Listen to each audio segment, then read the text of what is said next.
Kebiasaan bermuka dua ini membuat semua ucapan Mulyono dipercaya selalu bertolak belakang dengan kenyataannya.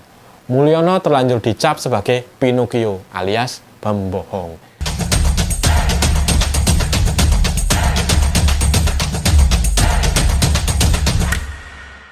Menjelang lengsernya Mulyono, banyak beredar di mana-mana spanduk-spanduk atau baliho bertuliskan terima kasih pada Pak Jokowi karena bla bla bla bla bla bla.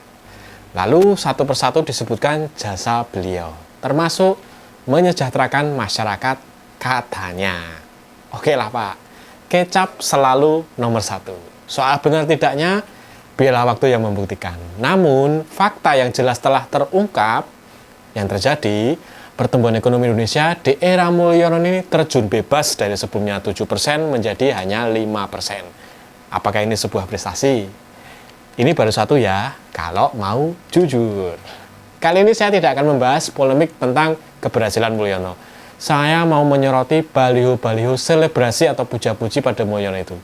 Baliho-baliho ini mirip sekali dengan baliho besar Kaisang dan PSI yang mendadak tertancap di seluruh Indonesia menjelang Pilpres kemarin. Besar, megah, dan seragam. Kesannya memang dipasang satu komando. Melihatnya saja kita tidak akan berpikir bahwa baliho itu murni merupakan usulan masyarakat yang kemudian bergotong royong mengumpulkan duit untuk bisa membuat baliho. Di masa ekonomi sulit ini, banyak orang kehilangan pekerjaan. Rasanya, kalau harus mengumpulkan uang berjuta-juta, masyarakat lebih memilih untuk kegiatan membantu masyarakat daripada pasang baliho ucapan selamat pensiun. Kecuali kalau memang ada pendana besar di belakang itu, oligarki misalnya. Fenomena ini memunculkan tanda tanya. Beberapa spanduk terlihat dibuat oleh gerakan relawan Jokowi bernama Pasbata, yang merupakan singkatan dari pasukan bawah tanah. Ada juga yang dibuat oleh alap-alap Jokowi. Pasbata ini juga relawan yang melaporkan Roy Suryo ke Barreskrim terkait Fufu Fafa. Ternyata ya, satu server, satu kolam, relawan berbayar. Aroma kuat bahwa gerakan spanduk dan baliho terima kasih Mulyono ini memang diorkestrasi, makin tercium, bukan spontan dari masyarakat. Keanehan makin terlihat karena baliho-baliho itu tidak mengucapkan terima kasih pada Pak Kiai Ma'ruf Amin yang mendampingi sebagai wapres dalam 5 tahun ini. Para pemasang spanduk ini mengatakan spanduk menjadi wujud kecintaan dan apresiasi rakyat terhadap kepemimpinan Jokowi yang telah mengabdi selama 2 periode. Terserah deh mereka mau bicara apa. Tentu saja juga terserah kita juga kalau memandang spanduk sebagai bagian dari strategi pencitraan politik. Untuk Jokowi yang akan meninggalkan kursi empuk kepresidenan maupun untuk Gibran yang segera memulai masa jabatan sebagai wapres terpilih. Mulyono mungkin ingin kembali mengumpulkan citra positif di mata publik setelah kelakuan cawe-cawenya sukses membuat namanya dan keluarganya nyungsep, apalagi di masa transisi politik ini. Bukan cuma spanduk dan baliho yang tersebar masif. Narasi dan konten puja-puji Mulyono juga bertebaran di media, baik di media mainstream maupun di media sosial. Semua bicara tentang betapa hebat dan gilang gemilangnya semua program dan kebijakan Mulyono. Membuat kita merasa kembali ke masa Orde Baru saat semua media massa juga radio dan televisi cuma memberitakan tentang pemerintah dari hari ke hari. Itu pun rasanya lebih bagus daripada para penjilat Mulyono hari ini. Karena mereka tidak pernah menyebut Pak Harto sebagai Raja Jawa. Kesamaan dengan Orde Baru itu membuat kita pun berpikir jangan-jangan semua glorifikasi pada Mulyono itu memang direkayasa, settingan, buatan, bagian dari propaganda. Tidak organik, tidak muncul alami dari lubuk hati yang paling dalam oleh masyarakat. Di masa Orde Baru, semua informasi ini diproduksi oleh Departemen Penerangan. Menteri Penerangan saya itu yaitu Bapak Harmoko namanya, sampai disebelin oleh masyarakat Indonesia karena terlalu sering mengatakan atas petunjuk Bapak Presiden. Ujung-ujungnya, diam-diam masyarakat menyebut Harmoko adalah singkatan dari hari-hari omong kosong. Di sini bedanya dengan era Mulyono. Jubir untuk puja-puji Mulyono bukan satu tapi banyak. Mulai dari Menkominfo Budi Ari, Sylvester, Bahlil, sampai yang kelas festival kayak Pasbata itu. Fungsi Departemen Penerangan di Orde Baru itu kelihatannya kini dialihkan pada Kominfo, membuat Kominfo justru tidak concern pada masalah keamanan data atau kecepatan jaringan internet di Indonesia, tapi sibuk menangkis segala serangan untuk Mulyono.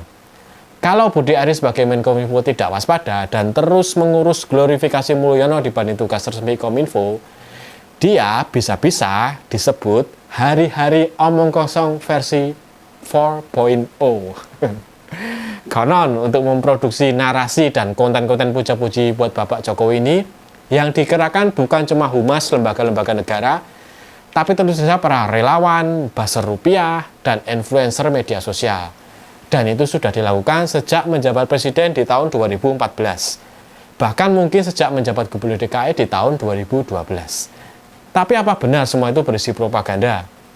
Bisa kita lihat dari ciri propaganda yang biasanya hanya mengungkapkan info-info yang menguntungkan, sedang yang buruk dan merugikan, bahkan berpotensi dimaksudkan, bakal disembunyikan. Kalau terlanjur ketahuan, segera buat alibi.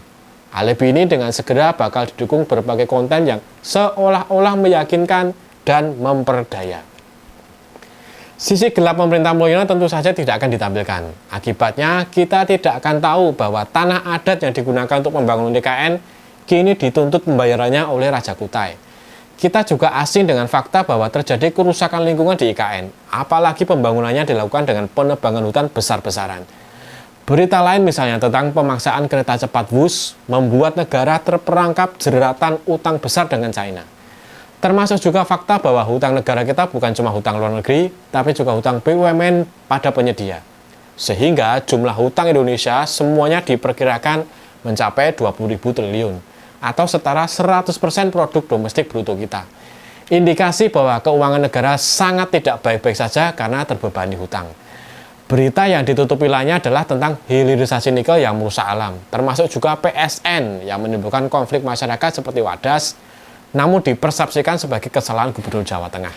Semua cerita-cerita negatif ini dicoba ditutup-tutupi dengan propaganda aneka narasi positif keberhasilan pemerintah.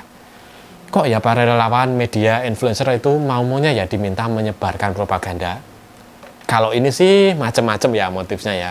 Ada yang memang tertipu, lalu mendadak kagum dengan Mulyono, dan kemudian dengan sukarela menyebarkan aneka berita propaganda. Sementara yang lain mungkin tipe yang menganut tidak ada makan siang gratis, pasukan bayaran. Tentu saja kampanye memoles citra Jokowi itu memakai uang besar, dananya dari negara, uang pajak kita. Ini beneran loh.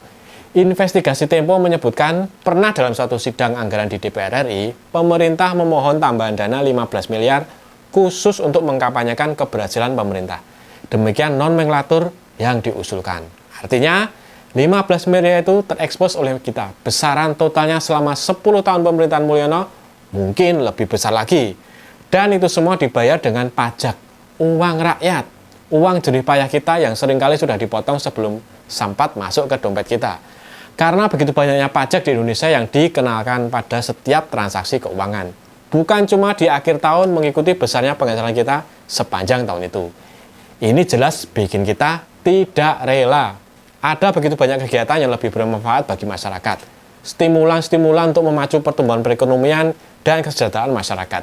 Tetapi mengapa justru Mulyono memilih uang negara untuk memoles nama pribadinya, nama wakilnya pun tidak dipolesnya.